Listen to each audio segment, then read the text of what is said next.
A couple of months before the beginning of the Second World War, the Army Ordnance Department requested the construction of a flamethrower tank to support the infantry fighting against heavily fortified positions. Welcome to this tank encyclopedia video on the Flammpanzer II. Feel free to leave a like and subscription, as well as checking out our website for the full written article this video is based on and countless others. The origin of the Flammpanzer can be traced back to the First World War, where the German army started using the flamethrower as an assault weapon against infantry in close-range combat situations. These flamethrowers were carried by specially trained soldiers and were highly effective when assaulting a trench line. Their task was to pin down the enemy while friendly forces advanced into the enemy's lines. They were not only effective as combat weapons, but also had a great psychological impact. The only major downsides were the fact that the flamethrower operators were unprotected from any kind of projectiles and had to carry a lot of heavy equipment. Seeing their effectiveness, many nations experimented with their own flamethrowers. Another new type of weapon that saw great success during the First World War was the tank, and combining these two inventions made a vehicle that could bring fear into the enemy while still being protected. In winter 1939, the German Weapons Department ordered the creation of a flamethrower tank using an already existing chassis, with the idea of having a flamethrower tank to support the infantry in assaulting heavily fortified positions. Since the Panzer I did not fulfill the criteria, the HWA decided to use the Panzerkampfwagen II Ausf variant, originally a light tank made for cavalry support and independent light tank divisions, but since this was never implemented, the Panzer II Ausf had no specific use. The Flamingo tank had two sub-variants, the Ausf A and the Ausf B. The Panzer II manufacturing companies MAN and Daimler-Benz were approached by the HWA to design the hull and turret respectively. The original order demanded the production of a 0 series with 90 Flamingo tanks by October 1940. This deadline was achieved with the delayed production of only 3 tanks, which were completed in February 1941 due to a lack of Panzer II chassis. Additionally, an order of 150 new Flamingos was given in April, which were to be produced at a rate of 30 per month. Production started in August 1941, but due to a shortage of chassis for the Flamingos and the fact that some of the available chassis were not in a usable state, only 62 could be completed until March 1942. After that date, the conversion order for Flamingo tanks was stopped. The rest of the 150 tank order were normal Panzer II Ausf. The Flamingo used the same engine as the Panzer II Ausf, which was the 6-cylinder Maybach HL62 TRM 140 horsepower gasoline engine. Since the original role of the Panzer II Ausf was to support the cavalry, it had to keep up with the horses.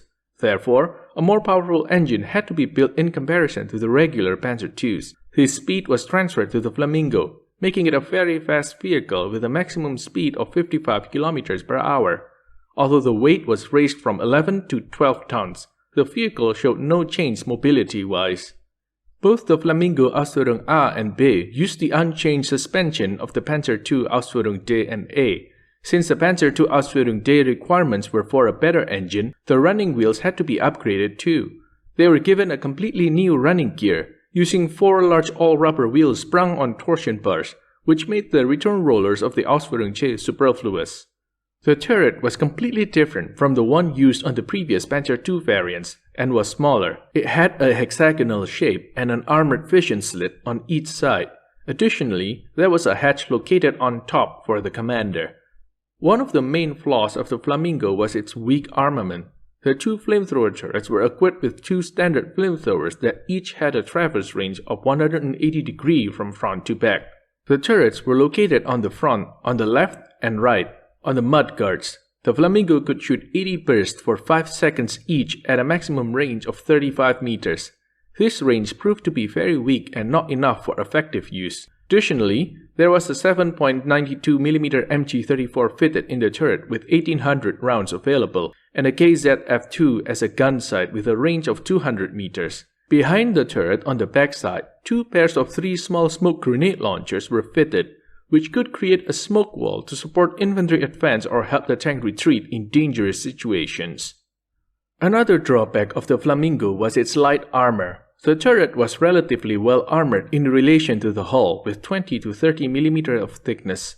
The hull and superstructure had 14.5 to 30 mm of armor. The frontal armor plates provided effective protection against anti-tank rifles at most ranges. The side armor, on the other hand, could only protect against small arms fire and proved to be extremely dangerous for the fuel tanks of the flamethrowers. Flamingo tanks had a crew of 3 men, radio operator, driver, and commander. The commander was situated in the turret. His tasks were commanding the crew, operating both flamethrowers and the machine gun in the turret. The small flamethrower turrets were moved by an electrical transmission located in the main turret. The radio operator was situated on the right side and operated the radio, while the driver sat on the left side. In September 1940, a manual for flamethrower tank battalions was created. This manual reveals the tactical doctrine and the flamethrowers' intended combat role. Their main task was to support the tank force or Panzer Grenadier by eliminating threats which other tanks or the infantry could not. Furthermore, the flamethrowers had a huge demoralizing effect on the enemy. While the flamethrowers were to be used at an effective range of 30 meters, the machine gun was used for longer ranges up to 400 meters. The manual covered 3 different methods of engaging enemy positions. The first method showed how to deal with enemy infantry on flat terrain. The flamethrower turrets were to be set at a 0-degree elevation angle and sprayed into charging bursts. Furthermore, by traversing the turrets while driving, an area about 50 meters could be covered. The second method showed how to engage opponents in field fortifications, woods, buildings, or machine gun nests. This could be achieved by shooting out short bursts, demoralizing and driving out the enemy, so they could be eliminated with other weapons. The last method dealt with entrenched enemies or enemies in bunkers and locked bunkers. By shooting out cold oil and covering the area, then igniting it with a single burst, the area could be set on fire for a longer duration.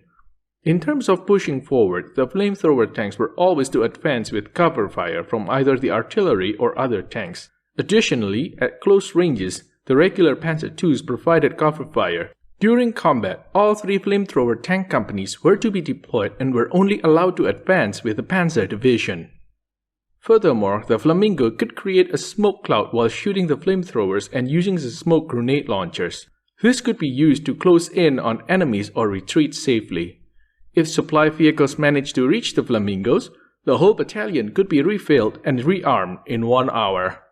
Like many other German early war tanks, the performance of the Flamingo on the Eastern Front was rather weak. Due to their thin armor, Soviet anti-tank rifles and guns faced no problem penetrating the sides of the Flamingo at most combat ranges. Another downside was that the Flamingo, like many pre- and early World War II tanks, had a one-man turret. The commander of the Flamingo was overwhelmed with his task of observing the battlefield, giving orders to the crew, and operating the flamethrowers and the machine gun. Lastly, the flamethrower's short range made the tank even more vulnerable, since it had to approach the enemy very closely. Both battalions suffered from huge losses. The battalions had no command tank almost all the time, and only little medium tank support. Additionally, in the first few days, both battalions lost almost half of their Flamingo tanks. These problems continued throughout the invasion, and the battalions were only at half of their strength for the most time. When the order arrived to pull the Flamingos back from the front, Panzerabteilung F100 and 101 together had only 12 operational Flamingo tanks.